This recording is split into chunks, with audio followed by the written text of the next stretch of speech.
Email বডিতে সময়ের অনুবাদ কাব্যগ্রন্থ থেকে একটি কবিতা। কবিতার শিরোনাম সময়ের কপি পেস্ট।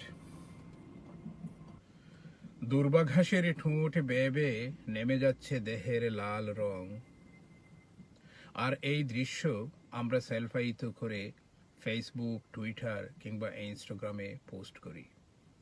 পোস্টগুলো ভাইরাল হয়, আমাদের টাইমলাইন চমকায় লাইক আর কমেন্টে। আমাদের মুখ ইমোজি বিজ্ঞাপনী স্মাইলের মতো রসিক হয়ে থাকে, আর উত্তপ্ত বালির স্তূপে আমরা মুখ গেড়ে স্বাদ নেই মেরুদণ্ডে প্রবাহিত গ্যাসোলিনের নহরে। আমাদের বাপদাদার উঠোন কেড়ে নেয় মরুর শেয়াল, আমাদের ঠোঁট মশগুল থাকে ঘরের শীতল ছায়ায়। মাঝে মধ্যে আমাদের হাত পা মাথা খেটে খেটে ছুঁড়ে দিই সজ্জিত ট্যাঙ্কের ওপর।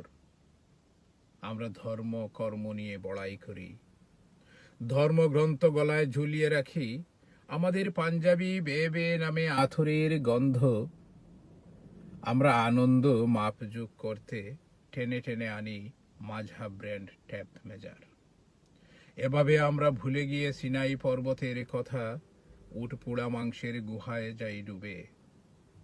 পিরিচ ভর্তি আত্মিন আর জাইতুনের স্বাদ নিতে নিতে